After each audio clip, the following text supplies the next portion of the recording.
Hey there, this is Ray with Ray's Guide. We're taking our first look at the Aegis Redeemer. Medium-sized gunboat. It's been a long time in development and has generated a lot of interest.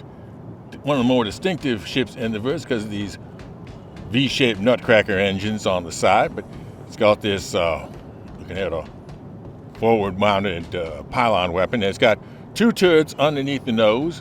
One of them is a manned turret. The other one is a remote turret. We'll be showing you how to get into each one of those in a moment.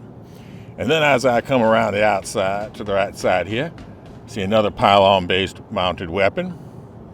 And if I step back here and look to see up on top, you see there's another great big turret on the top of the ship. That's a manned turret. And as we started, you saw there was a turret on the back of the ship. So you got two remote turrets, two manned turrets, a fair supply of pilot-controlled gimbaled weapons on their pylons. Now entering the craft, you come in from the right-hand side. There's a panel you can hit. And the ramp will look awfully familiar if you've ever been aboard an Aegis Vanguard. Looks like they took it right out of the parts bin. But you get to the top and the controls are a little bit different. Look to the left, and there is a panel there that controls the ramp. See, I'm pulling the ramp up. And a control panel to the right side of the door that controls the door. A lot easier than the operating situation on the Vanguard. Once I get inside, this lower deck, it's a two-deck ship, is the crew quarters for Habitation. To the right here, I got a little toilet here, all the necessities. And then to the left looks like two SCU, standard store-all boxes, can go here. And we see two wardrobes here, wardrobes 3 and 4. There's a total of 4 wardrobes and a total of 4 bunks. But if you count it up on your fingers, you've got 4 turrets, 2 manned, 2 remote, plus the pilot. So this ship would have fully staffed a crew of 5. So somebody's going to have to be sharing a bunk. I don't know who's going to draw the short straw there. Or maybe the 2 remote turret operators get to share one bunk. Now here, this little door opens up a hatch between the 2 floors. And then I go in this shaft here, and this I take the stairs to the upper level. The upper level is the operations level. That's where all the piloting and all the gunning happens. Straight out from the stairs, I see a weapons rack. To the right is forward, and to the left is aft. Towards the aft, I see you got 4 jump seats here. And then there's a door to the back engineering section.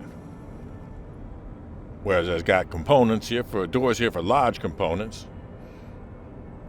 Battery on the right. Shield generator on the left. Then on the right here again, the power plant. Further back here, the cooler. And then way at the aft, the quantum drive. Notice these are all large components with large doors. Now, as I come back, I look up, and here's our access to the upper turret, back here in the engineering area. Upper turret has a pair of AD-5Bs, size 5 ballistic Gatlings, powerful punchy weapons. 1,500 is the armament on both of them, so we can't just fire them forever, but when you want to, they'll pack a solid punch as a size 5 ballistic. But you, of course, swap out any size 5 weapons you wish. Now let's head back towards the front. Door panel on the right. Past the weapons rack and the door, there's 2 more component areas. On the right is the gravity generator. And then to the left is life support. Continuing forward, you got these round hatches we saw on the outside. I'm still not sure exactly what they're for.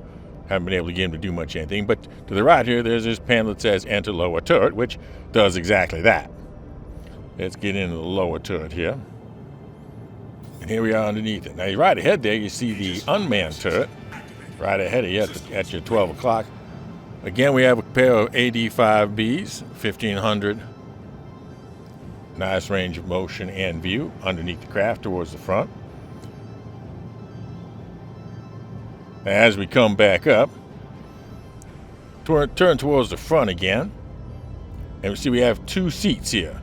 The one on the left says enter front turret. Let's power it up, and this enters the turret that we saw just a moment ago when we were looking up forward from the manned turret. So here we are, we're looking around. This is the unmanned turret in the front. That was the nose we saw just ahead. As we turn around, oh, there's the manned turret right behind us. Looks like we could kiss him on the lips if we wanted to.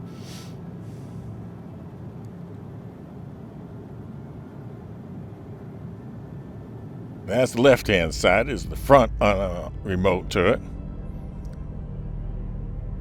Now across the aisle, of course, to the right-hand side, and we have the rear remote turret.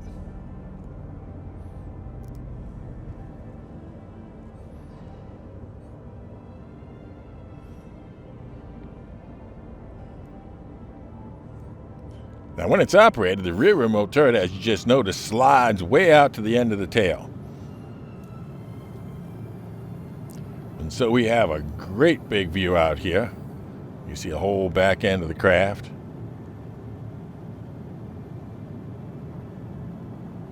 Both the remote turrets have a pair of M5As, laser guns.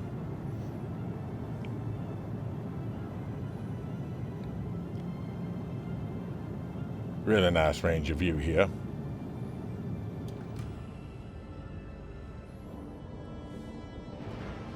So those are the two remote turrets.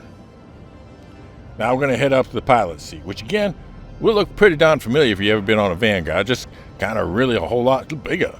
So the Vanguard's a heavy fighter. This is a super heavy fighter. It's like a Constellation, but with absolutely no pretense of doing any exploring. It's out here to fight, and it's going to make a darn good job of it too. So here we are. Let's power this up and call the tower and see how this thing flies. Here we see those nutcracker engines, that big turret on top, and the small tail turret hanging out the back. Picks up rather nicely. It did not need any boost to get it off of the pad, and it lifts briskly. Pull in the landing gear.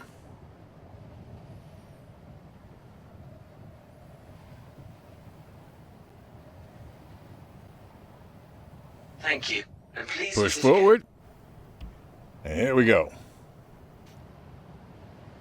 Now, as a super heavy fighter, maybe as a mini version of a hammerhead, what do you really use this ship for? Well, it's going to be a great escort craft, and it's going to also possibly be a very formidable pirate in the craft. I would not be happy if I'm afraid to see one of these things coming over the horizon.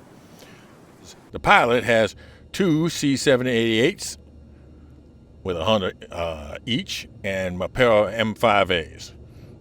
Pretty nice looking forward armament, but really not enough to justify taking this thing out solo. This is for the lack of maneuverability you get with a ship this large. You really need to have those turrets filled and take it out as a group project and cause havoc.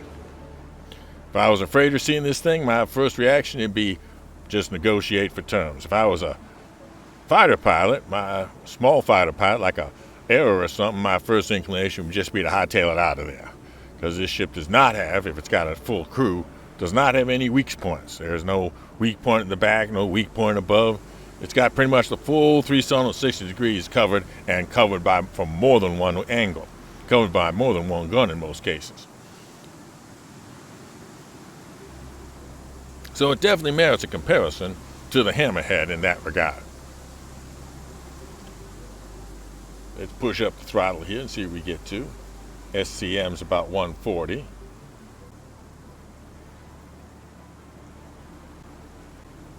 Pushing it as hard as I can in atmosphere above New Babbage. And it looks like I am just going to get not quite up to 300 here. Again, it ain't going to win any races, so don't try to think you're going to be able to do that. Which is why if I was facing this thing in a light craft, my number one inclination would be just get away and not try to outmaneuver it, because there is no angle to try to outmaneuver it to, if it's fully crewed. If I was trying to take this on in a hammerhead, then it just becomes a slugfest, and the hammerhead would probably win. But for a ship with a crew of 5, it's hard to beat it in any angle. As we fly out here around and through the towers a new Babbage, you see that it moves pretty comfortably, but it's not going to confuse anybody with it being a light fighter. It's not going to, doesn't look or handle anything like an Arrow or a Gladius or a Saber or anything that you want to regard as a light fighter or a single seat fighter. And it doesn't have to, because it can just, doesn't have to maneuver. It can just sit there and pound the heck out of you. Kind of pretty too. And there's the Redeemer. Ain't she a handsome one? Fly safe, keep it real, and I'll see you in the verse. This is Ray for Ray's Guide. This is Daniel Raymond with the Grow the Channel Ship giveaway. As of recording, we are 6% to the membership goal and about 35% to the subscriber goal to give one lucky subscriber the opportunity to get the Anvil Liberator, the shipping ship for shipping your ships. One entry per video. All you need to do is be a subscriber and comment and include the secret word. And the secret word is the number of beds inside the Redeemer. Fly safe, keep it real, and I'll see you in the verse. This is Daniel Raymond.